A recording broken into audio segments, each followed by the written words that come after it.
Quilty peeps, welcome back to my sewing room, and today we are doing the number 8 block in the Hometown 5-inch and the bonus 10-inch block size. Okay, so let's do the same old drill real quick. And I'm just going to pick these up this way this time. Let's set them like this. That might be better. Okay, so there's one. 2. I don't know if I really need to count, right? These are the ones that I'm doing for the table runner. And so I'd give you a bonus 10-inch recipe cutting within the video description. So that's all you have to do is click on the entire description of each video to get the cutting for the 10-inch and also the 5-inch. I put the 5-inch in there as well. Okay, so that was 6 that we did last time, and here is number 7. Okay, and so here's I've done 12 of these so far of the 5-inch.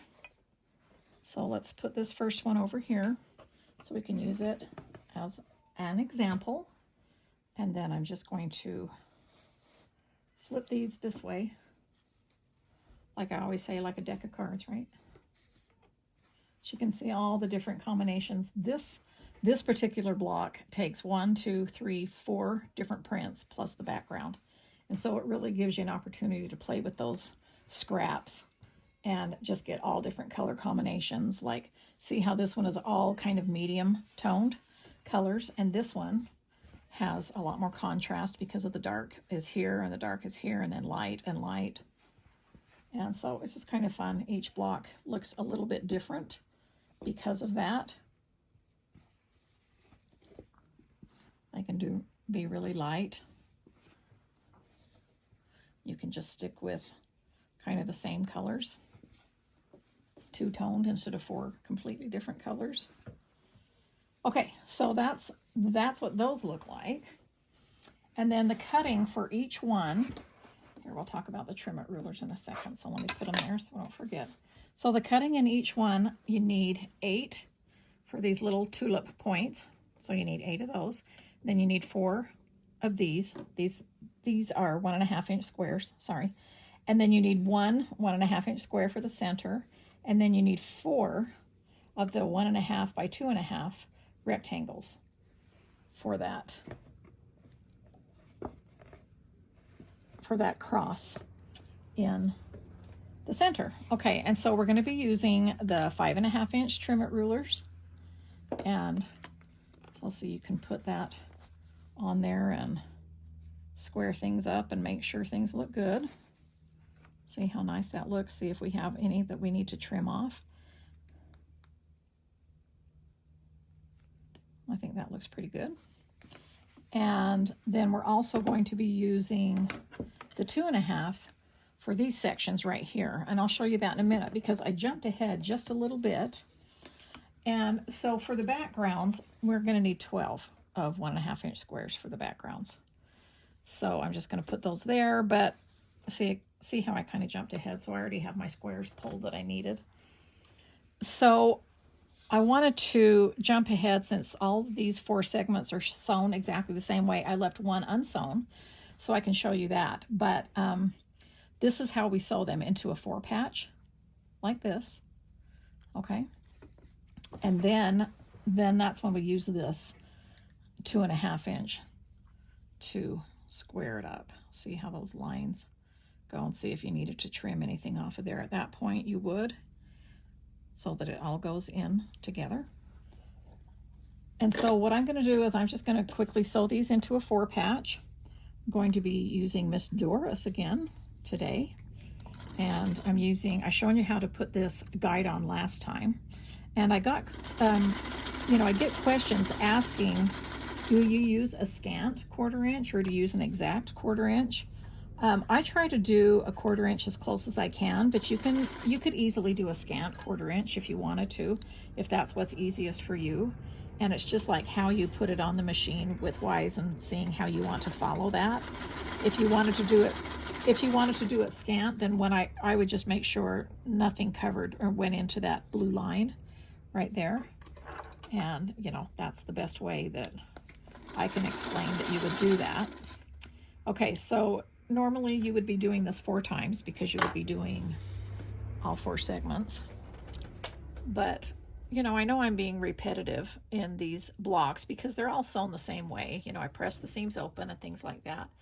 But you all say you like the repetitiveness, you know, because it helps you to remember. Plus you can see how it's done. But then I also have to remember that all y'all don't watch every one of my videos. So, you know, so for those of you who are new, who have never seen that before, I try to repeat what I'm doing so that you understand, you know, what's happening.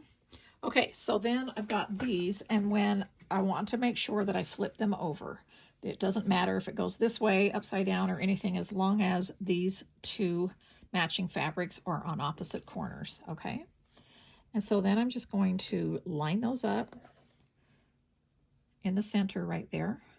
And this is where you may want to put in your pins or double pins or whatever, like I've shown you in the past, but I just like to kind of start with that and then make that meet in the beginning,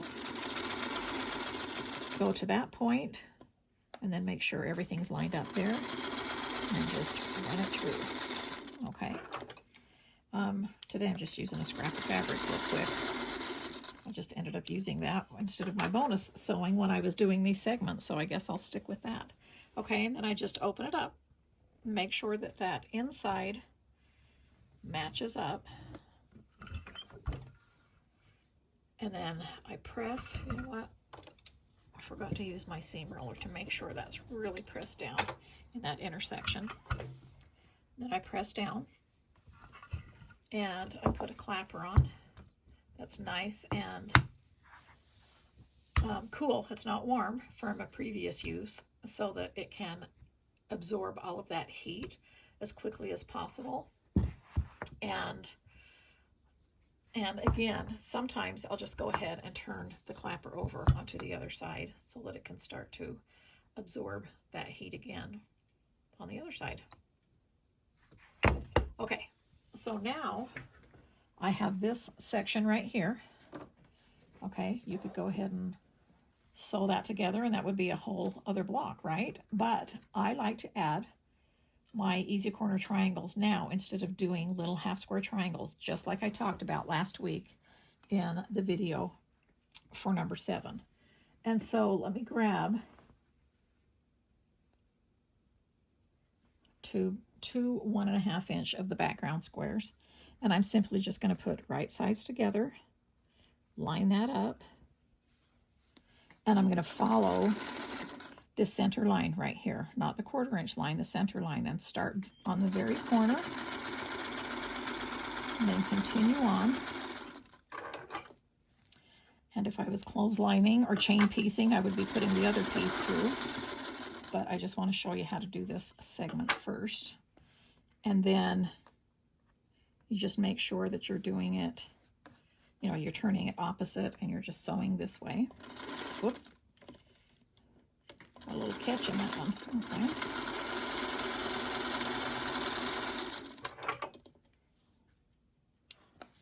So when I sew that 4 patch together, because I was using accurate 1/4 inch seam allowances there, it still ended up measuring before we even fold these back. See, it still measures 2.5 inches because that's what it's going to measure when you sew 4 1.5 inch squares together. But I want this segment to still measure 2.5 inches too, but now it's going to have those triangles on the end. So I just open that up, and then I'm going to come over here before I trim, press my seams and set them, and then I'm going to go ahead and trim an approximate 1/4 inch seam allowance. Doesn't have to be exact. And I'm going to press these seams open. I could press, okay, so in last video I showed you to go ahead and press to the outside, but the reason I don't want to do that, let me bring this in here and show you. The reason I don't want to do that is because these are flatter because they're open, and I still have to join it with other fabrics and other seams, and so I want to keep it as flat as possible, and the flattest way that you can get a block, and to keep its accuracy at the same time, which is just as important. I mean, that's why I want it flat, is because I want it accurate. I don't want it shrinking up. Then, again, I'm talking and forget my roller because it's really important to use my roller at this part. It really opens them up. And then I press. It's because the seams are open, then that means it's going to open up and be flat and as large as it possibly, you know, can be. And that's what we want for this segment.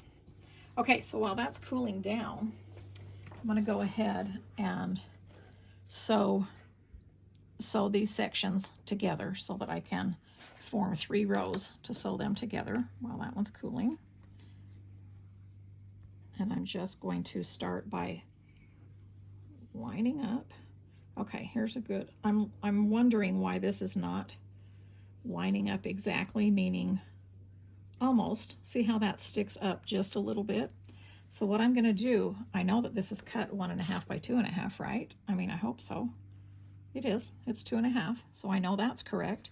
So at this point, I'm going to pull this up and see if this is just sticking up just a little bit, and it is. So that's why I love these 2.5-inch trim. It's because, or you know, any size, but so that I can fix that. Let me put that over there, turn that clapper over so that it can absorb that heat. And I'm going to lay this on here and trim up, putting the lines right there on the intersections of that, what needs to be. So there's just a sliver right there. And I can go ahead and use this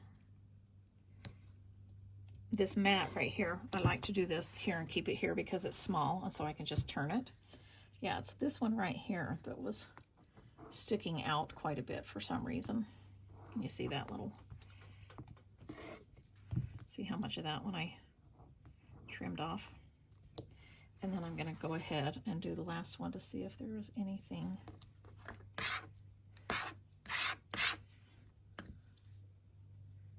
else that needs to be. Nope, that was it. Okay, so whoops. All right, so because I know this was 2.5 and it wasn't matching up, then I knew this was too long, and so I knew that's what I needed to check.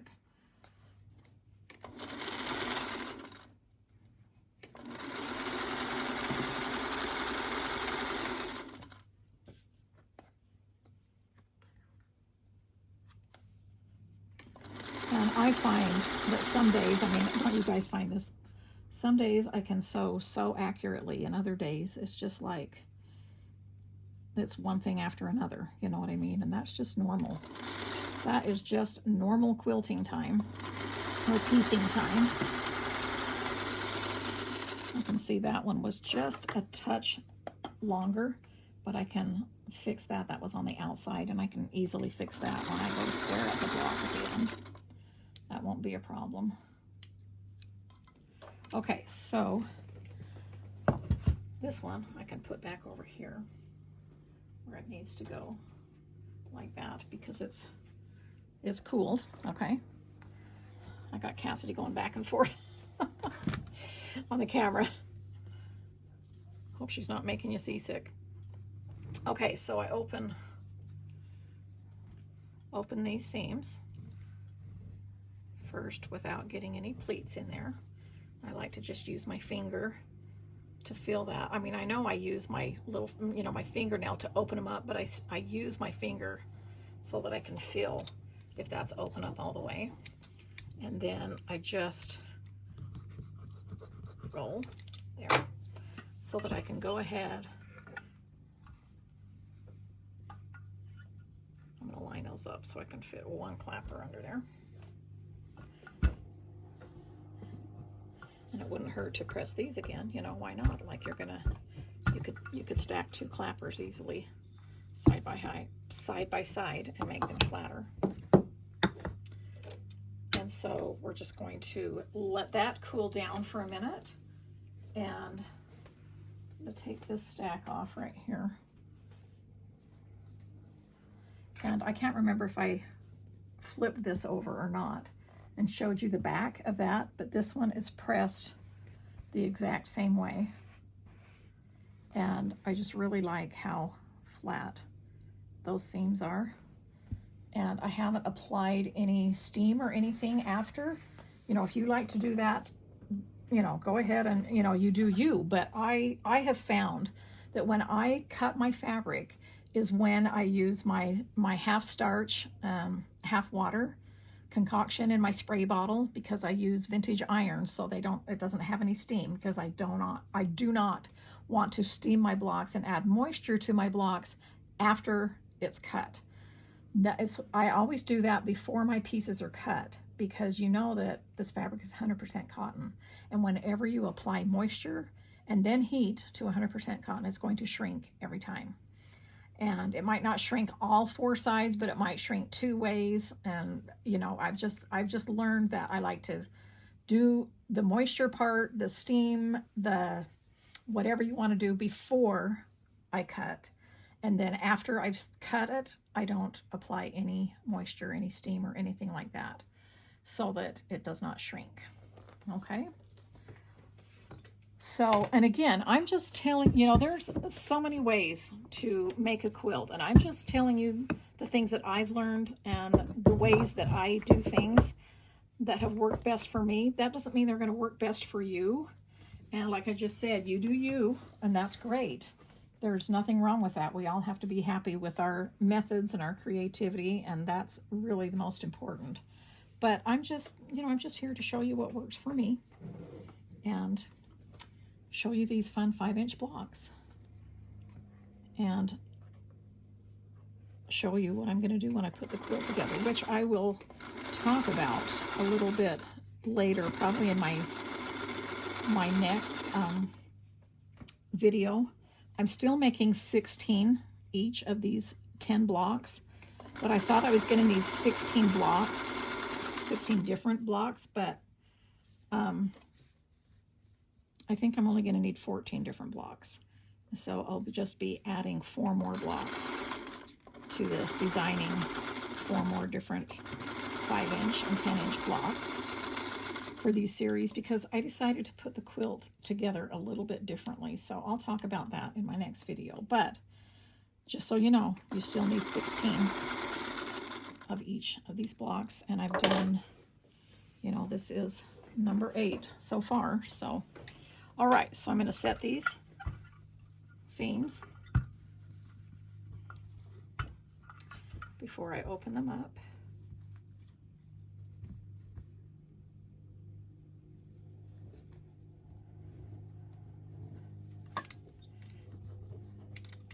Using that roller. I'm always taking off my readers, putting on my readers, because I have to see them for close up, but when I'm farther away, I can't see very well.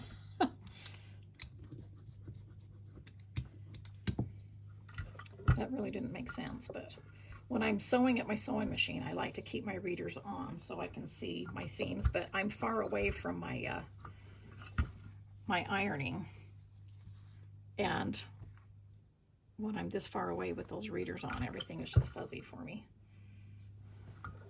Okay, I'm going to go over these and make sure that they're pressed and not ironed, and let them cool down for just a minute. Put my readers back on. Let's see, what else can we... I haven't been doing this, but I need to pull... I've been using my scrap of fabric for some reason, but I've got these all set up, a background and a 1.5-inch square, you know, together, ready to go to sew together in between my sewing. So I could just run a few of those through. And I am making good progress on it, so hopefully I'll be able to show you, you know, that progress that I'm making.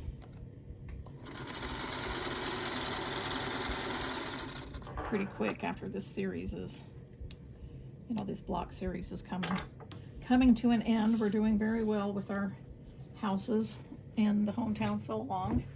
And these are just the piece blocks in between and all of the bonus ones that I'm doing.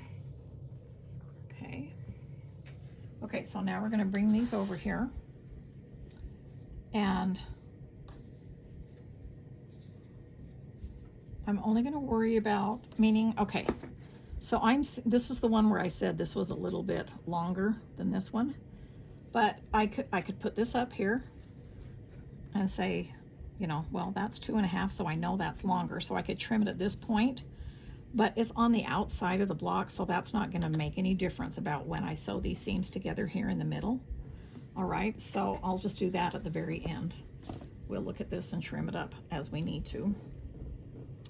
And okay, you know what, I'm going to flip this back over because I have more seams up here, and so I want to keep the seams up here, most of them at the top, so I can control that and make sure nothing gets flipped over that's not supposed to be flipped over. Okay, so see these two seams that need to line up right there? I just hold them down with my finger and run that through, but you could pin that. Let me show you how to pin it at that point.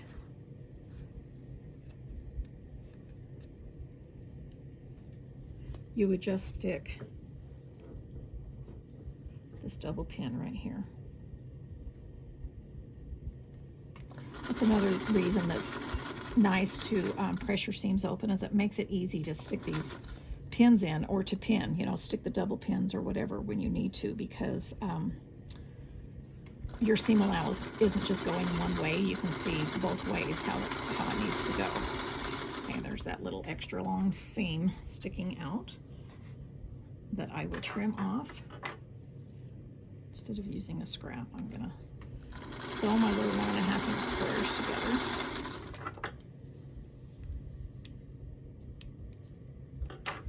Okay, now I'm going to bring it over here, set the seam, and I think I'm going to go ahead and press this, not press it, sew this to there, and then I'll just press both seams at the same time.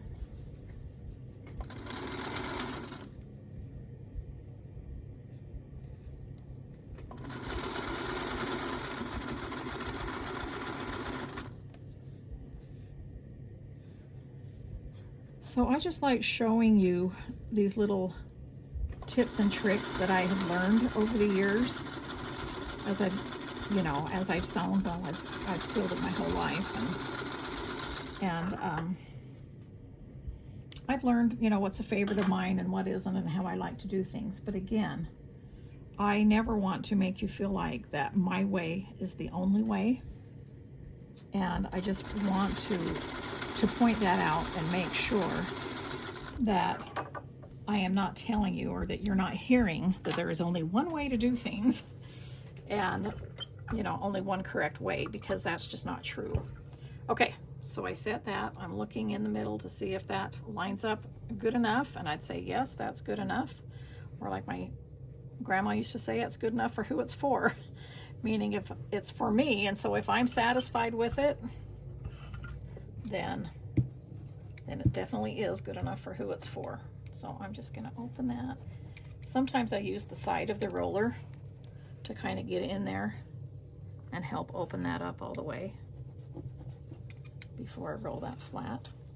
When you've got a block like this with small seams that you have a lot of seams lining up, I just want to make sure that's open all the way so that I can get in there with the tip of the iron and press down, not iron, but I'm pressing down, and I'll give that a press again, but I just want to make sure everything's open, and then I'll turn it so that I can see at the angle that is best for me. Make sure all of that is open so I can go ahead and just lay the iron right across there.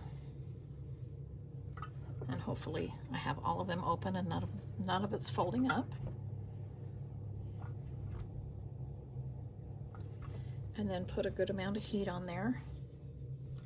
And then I'm going to go ahead and use 2 clappers side by side.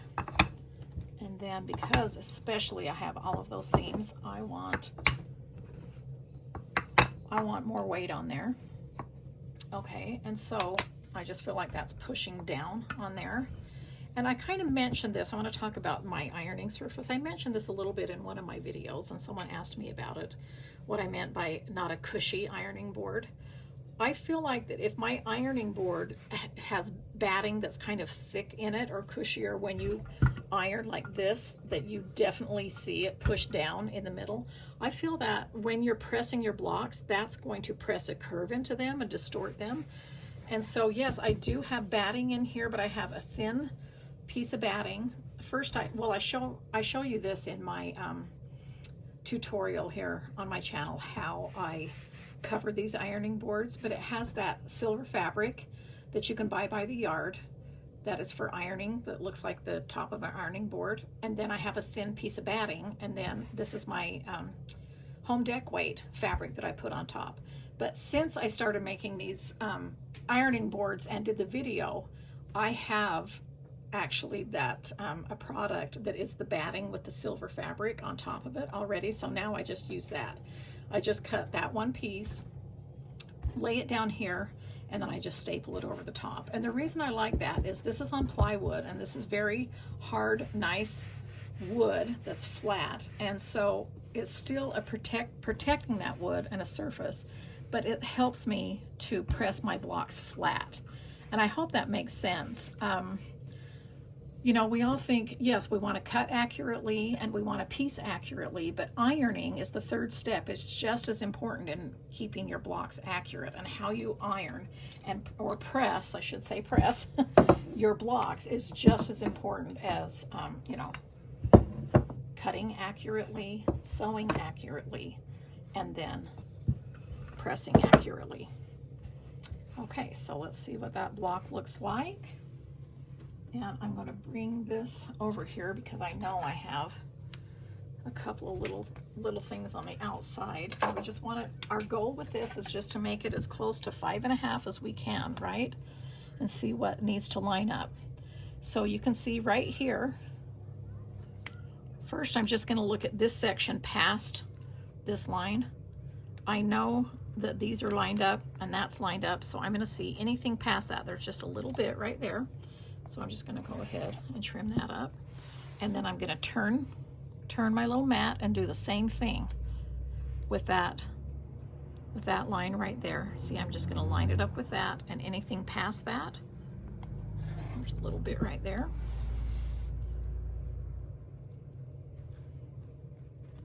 This one is the one that had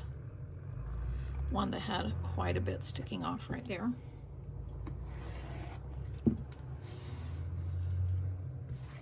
And then I've got this, just brush all that off, this last one here. And of course I have a little bit larger mats than this too. I have them in several sizes. If you're doing a larger block and using a larger trim it, then you know, I'd bring those in at this point. Okay. And so there we have it. This over here.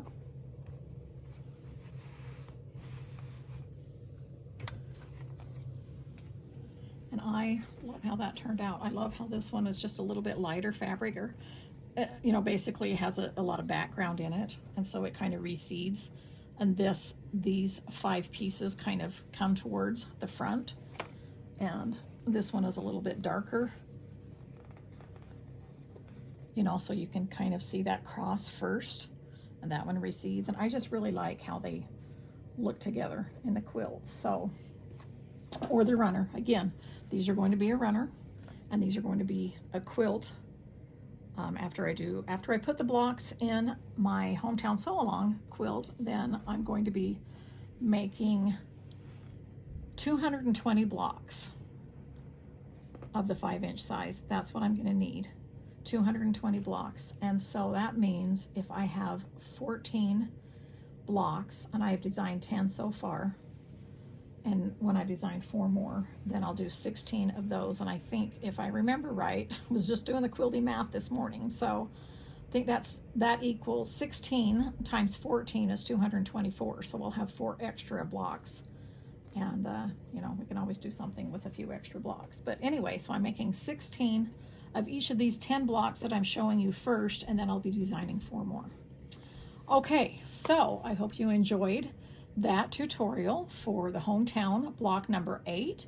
And I will be back in a few days, and I'll show you how to do block number 9. I'll chat with you later.